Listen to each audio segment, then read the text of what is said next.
사랑하는 서문교회 성도 여러분, 샬롬. 3월 4일 금요일 아침 말씀 시간입니다. 여전히 참혹한 전쟁 중에서 고통받고 있는 우크라이나 땅을 위해 그리고 다음 주 중요한 대통령 선거를 앞두고 있는 우리의 사랑하는 조국 대한민국을 위해 우리 모두 계속해서 함께 기도하기를 원합니다. 오늘 아침에 우리에게 주시는 하나님의 말씀은 레위기 4장 1절부터 21절까지인데요. 5가지 제사 중 네 번째인 속죄제에 관한 말씀입니다. 본문이 좀 긴 관계로 1절부터 12절까지의 말씀만 제가 봉독해 드리겠습니다. 여호와께서 모세에게 말씀하여 이르시되 이스라엘 자손에게 말하여 이르라. 누구든지 여호와의 계명 중 하나라도 그릇 범하였으되 만일 기름 부음을 받은 제사장이 범죄하여 백성의 허물이 되었으면 그가 범한 죄로 말미암아 흠없는 숫송아지로 속죄제물을 삼아 여호와께 드릴지니 그 숫송아지를 회막문 여호와 앞으로 끌어다가 그 숫송아지의 머리에 안수하고 그것을 여호와 앞에서 잡을 것이요 기름 부음을 받은 제사장은 그 숫송아지의 피를 가지고 회막에 들어가서 그 제사장이 손가락에 그 피를 찍어 여호와 앞 곧 성소의 휘장 앞에 7번 뿌릴 것이며 제사장은 또 그 피를 여호와 앞 곧 회막 안 향단 뿔들에 바르고 그 송아지의 피 전부를 회막문 앞 번제단 밑에 쏟을 것이며 또 그 속죄 제물이 된 숫송아지의 모든 기름을 떼어낼지니 곧 내장에 덮인 기름과 내장에 붙은 모든 기름과 두 콩팥과 그 위의 기름 곧 허리 쪽에 있는 것과 간에 덮인 꺼풀을 콩팥과 함께 떼어내되 화목제 제물의 소액에서 떼어냄 같이 할 것이요 제사장은 그것을 번제단 위에서 불사를 것이며 그 숫송아지의 가죽과 그 모든 고기와 그것의 머리와 정강이와 내장과 똥 곧 그 송아지의 전체를 진영 바깥 재버리는 곳인 정결한 곳으로 가져다가 불로 나무 위에서 사르되 곧 재버리는 곳에서 불사를 지니라. 아멘. 레위기 1장, 2장, 3장에 기록되어 있는 번제, 소제, 화목제 그 세 가지 제사는 이스라엘 백성이 하나님께 스스로 자원하여 드리는 감사제요, 헌신의 제사인 반면에 오늘부터 며칠 동안 묵상하게 될 속죄제와 또 마지막 5번째인 속건제는 범죄한 자가 하나님께 자신의 죄를 용서받기 위해, 사함받기 위해 반드시 드려야만 하는 의무적인 제사입니다. 오늘 본문에는 크게 2가지 종류의 속죄제 규정이 명시되어 있습니다. 하나는 기름 부음을 받은 제사장이 범죄했을 때 드리는 속죄제 규정이고, 또 하나는 이스라엘의 온 회중이 공동체적으로 범죄했을 때 드리는 속죄제 규정입니다. 내일 본문에는 또 다른 두 부류가 드리는 속죄제에 관한 말씀이 있는데요. 하나는 백성의 족장이고 또 하나는 일반 평민입니다. 이처럼 하나님께 범죄하여 속죄제를 드리는 사람이 제사장이냐 족장이냐 일반 평민이냐에 따라, 또 이스라엘 온 회중이냐 아니면 어느 한 개인이냐에 따라 속죄제물의 종류가 달라지고 피를 뿌리고 바르는 장소가 달라지며 그 희생제물의 처리 방식이 달라지는 것을 우리가 말씀을 통해 보게 됩니다. 죄에 대한 책임이 가장 크다고 할 수 있는 제사장이나 온 회중이 함께 범죄했을 때에는 가장 비싼 제물인 숫송아지를, 흠없는 숫송아지를 하나님께 드려야 했고요. 제사장이 그 숫송아지 머리에 안수하고 잡은 후 회막 안으로, 즉 성소 안으로 들어가서 손가락으로 피를 찍어 휘장 앞에 7번 뿌리고 회막 안에 있는 향단뿔 4귀퉁이에다가 그 피를 바르며 또 남은 송아지 피는 전부 회막 마당에 있는, 바깥에 있는 번제단 밑에다가 쏟아야만 했습니다. 그리고 그 송아지의 모든 기름을 떼어내어 번제단에서 불사른 후 나머지 부위들은 진영 바깥으로 가져가서 모두 불태워야만 했습니다. 그에 비해 내일 본문에서는, 즉 족장이나 평민이 범죄하여 드리는 속죄제에서는 순념소나 암염소나 또는 암양처럼 좀 더 작고 저렴한 것으로 그 제물이 바뀌었고요. 또 그 절차도 제사장이 피를 가지고 회막 안에까지 들어가지 않고 마당에 있는 번제단 4뿔에 손가락으로 피를 바르고 남은 피 전부를 제단 밑에다가 쏟는 것으로 끝납니다. 그리고 희생제물의 기름을 떼어내어 번제단에 불사른 후 나머지 부위는 진영 바깥에 가져가서 태우라는 그런 명령이 따로 없는 것을 볼 때 족장이나 평민이 드리는 속죄제 제물 중에 일부 부위는 아마 제사장에게로 돌려졌던 것 같습니다. 먹을 수가 있었다는 것이죠. 또한 레위기 5장에 의하면 암염소나 암양으로 속죄제물을 드리기가 어려운 가난한 평민은 산비둘기 2마리나 집비둘기 새끼 2마리로 대체할 수 있었고요. 그 비둘기 2마리조차도 부담스러울 정도의 아주 극빈자는 고운 가루 10분의 1 에바, 약 2.2리터 정도의 밀가루로 대체할 수도 있었습니다.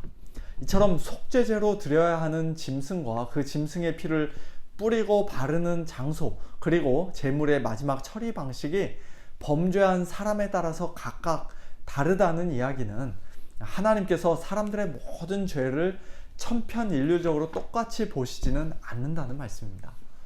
물론 엄밀히 말하자면 죄라는 것 자체가 하나님께 대한 반역과 불순종이요, 불의이기 때문에 아무리 작은 죄라 할지라도, 단 하나의 죄라 할지라도 지극히 거룩하신 하나님께 공의로운 심판을 받고 영원한 형벌을 받아야 마땅한 것입니다만, 그러나 성경은 어떤 면에서 죄에 차등이 있다고 분명히 말씀합니다. 평민의 죄보다 기름 부음을 받은 제사장의 죄가 훨씬 더 책임이 크고 무겁고요, 어느 한 개인의 죄보다 이스라엘 온 회중의 공동체적인 죄가 하나님 앞에서 훨씬 더 심각합니다. 또한 죄인 줄 뻔히 알면서 일부러 고의적으로 죄를 짓는 것은 죄인 줄 모르고 실수로 부지 중에 범죄하는 것보다 훨씬 더 악한 일입니다. 사실 레위기 4장과 5장에 기록된 속죄제는 제사장이든 족장이든 평민이든 또 온 회중이든 한 개인이든 부지 중에 지은 죄, 그릇 범한 죄를 사함받으라고 하나님께서 마련해 주신 은혜의 제도이지, 자기 마음을 강팍하게 하여서 고의적으로 악의적으로 범죄한 자들, 더군다나 끝까지 회개하지 않는 그런 자들을 용서해 주시기 위한 제도가 아니었습니다. 본토인이든지 타국인이든지 고의로 무엇을 범하면 누구나 여호와를 비방하는 자니 그의 백성 중에서 끊어질 것이라. 그런 사람은 여호와의 말씀을 멸시하고 그의 명령을 파괴하였은즉 그의 죄악이 자기에게로 돌아가서 온전히 끊어지리라는 민수기 15장 말씀처럼, 구약시대에 고의로 범죄하고 하나님의 말씀을 멸시하는 마음으로 불순종하는 자들은 사함을 받지 못하고 백성들 중에서 끊어져야만 했습니다. 예수님도 누가복음 12장에서 주인의 뜻을 알고도 준비하지 아니하고 그 뜻대로 행하지 아니한 종은 많이 맞을 것이요 알지 못하고 맞을 일을 행한 종은 적게 맞으리라. 무릇 많이 받은 자에게는 많이 요구할 것이요 많이 맡은 자에게는 많이 달라 할 것이니라 하고 비슷한 말씀을 하신 적이 있습니다. 많이 받은 자에게, 많이 맡은 자에게 우리 주님께서는 많이 요구하시고 많이 달라 하실 것입니다. 똑같은 종류의 죄를 지어도 그 책임을 훨씬 더 엄중하게 물으실 것입니다. 차라리 알지 못하고 부지 중에 잘못한 종은 그나마 좀 적게 맞을 텐데, 주인의 뜻을 알면서도 고의로 일부러 불순종한 종은 더 많이 맞을 것입니다. 이것은 1차적으로 저와 같은 목회자들이, 그리고 우리 교회 장로님들과 구역장님들 같은 교회 리더들이 마음에 깊이 새겨야 할 말씀입니다. 세례 받으신 지 얼마 안 되는 초신자 성도님의 죄보다, 또는 우리 교회에 등록하신 지 얼마 안 되는 새가족 성도님의 죄보다 담임 목사인 저의 죄가, 우리 당회 장로님들의 죄가, 교회 리더의 죄가 교회에 훨씬 더 큰 악영향을 끼치고 하나님의 영광을 더 크게 가립니다. 정결케 되기 위해, 사함을 받기 위해 훨씬 더 값비싼 희생이 필요하고 훨씬 더 복잡하고 어려운 절차가 요구됩니다. 예수님의 피로 이미 깨끗이 씻음 받았는데 하나님께 또 회개하면 되지 뭐, 그렇게 혼자서 조용히 회개하고 넘어갈 일이 아니에요. 지도자의 죄는, 특별히 공적으로 범죄한 죄는, 더군다나 고의적으로 악의적으로 범한 죄는 더더욱 그 악영향이 너무나 크기 때문에 일반 성도님들의 죄보다 훨씬 더 엄중하게 다뤄져야 합니다. 때로는 모든 회중 앞에서의 공적인 회개와 자복이 요구됩니다. 심한 경우에는 목사 직분을, 장로 직분을 내려놓아야 합니다. 교회 온 회중이 공동체적으로 함께 지은 죄도 마찬가지입니다. 우리 교회 때문에 하나님의 거룩하신 이름이 더럽혀지고 모독을 받은 것에 대해, 세상 사람들에게 조롱거리가 되고 사탄에게 틈을 준 것에 대해 교회 전체가 하나님 앞에서 진심으로 회개하며 때로는 금식하며 하나님 앞에 겸손히 엎드려야 합니다. 그러나 또 한편으로는 오늘 이 말씀이 단순히 교회 리더들에게만 또는 우리 교회 공동체에게만 해당되는 말씀은 아니죠. 사실 모든 성도들은 이미 다 예수님 안에서 성령으로 기름 부음을 받은 제사장들이기 때문에 여러분 한 사람 한 사람의 죄도 결코 가벼운 것이 아닙니다. 이 세상 사람들이 어차피 하나님을 잘 모르고 하나님의 말씀을 모르니까 마음껏 거짓말도 하고 남을 속이기도 하고 음란하게 또 탐욕스럽게 살기도 하지만, 그러나 하나님의 뜻을 잘 아는 여러분이 택하신 족속이요 왕같은 제사장들이요 거룩한 나라요 하나님의 소유가 된 백성으로 부르심을 받은 우리 크리스찬들이 하나님께 범죄하는 것은, 더군다나 부지중에도 아니고 고의로 일부러 범죄하는 것은 결코 가벼운 일이 아닙니다. 우리의 죄 때문에 값비싼 숫송아지, 흠없는 숫송아지와는 비교도 할 수 없는 가장 존귀하신 예수님, 가장 거룩하신 예수님께서 십자가 위에서 피 흘려 죽어주셔야만 했다는 사실을 기억할 때 우리는 우리 죄에 대해 결코 가볍게 생각할 수가 없습니다. 시간이 많이 지난 관계로 오늘 아침 말씀은 여기서 마치고요. 내일 토요 새벽 기도회 때 속죄죄에 대해 계속해서 좀 더 살펴보도록 하겠습니다. 나오실 수 있는 분들은 나오셔서 우리 하나님의 말씀으로 함께 은혜 받고 또 함께 엎드려 기도하는 시간 갖겠습니다. 함께 기도하겠습니다. 하나님 아버지 감사합니다.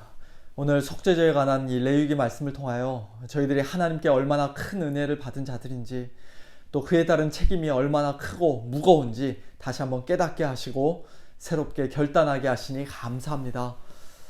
하나님 앞에서 범죄하는 것을 때로는 너무나도 쉽고 가볍게 여겼던 저희들의 죄악을 이 시간 다시 한번 회개합니다. 부지중에 범죄할 뿐만 아니라 때로는 죄인 줄 뻔히 알면서도 일부러 고의로 악의적으로 범죄하기까지 하였던 저희들의 악함과 반역을 하나님 앞에 회개합니다. 하나님 앞에 회개하고 자복하는 저희들의 그 모든 회개가 하나님 앞에서 마음을 찢는 진정한 회개가 아니라 때로는 그저 입술만 달싹거리는 형식적인 회개로 그칠 때가 많이 있었음을 고백하며 하나님 앞에 회개합니다. 하나님 아버지, 도저히 용서받을 수 없는 저희들이지만 그러나 저희들의 이 모든 더럽고 추악한 죄까지도 깨끗이 씻어주시고 용서해 주시기 위해 우리 예수님 십자가에 못 박혀 피 흘려 죽어주신 줄로 믿사오니 오늘도 예수님 안에서 저희들을 용서하여 주시고 용납하여 주시며 저희들의 마음과 말과 행실을 예수님의 피로 성령님의 물로 거룩하게 씻어 주시옵소서. 왕같은 제사장으로서의 삶, 거룩한 삶, 하나님을 기쁘시게 드리고 영광 올려드리는 가장 복된 삶 날마다 살아갈 수 있도록 저희 모두에게 크신 은혜 베풀어 주시옵소서. 전쟁 가운데 있는 우크라이나 땅과 또 다음 주에 대통령을 새롭게 뽑는 대한민국의 하나님 아버지 크신 긍휼과 은혜를 베풀어 주시고 또 우리 서문교회의 연약한 지체들 오늘도 하나님 아버지 찾아가 주시고 위로하여 주시고 강건케 하여 주시옵소서. 모든 것을 주님께 맡겨드리며 살아계신 예수님의 이름으로 간절히 기도하옵나이다. 아멘. 네, 성도님들 오늘도 예수님의 십자가 보혈의 능력 의지하면서 거룩한 삶 사시길 바라고요. 내일 새벽 기도에 나오실 수 있는 분들 다 나오시고 못 나오시면 내일 모레 주일 예배 때 뵙도록 하겠습니다. 샬롬.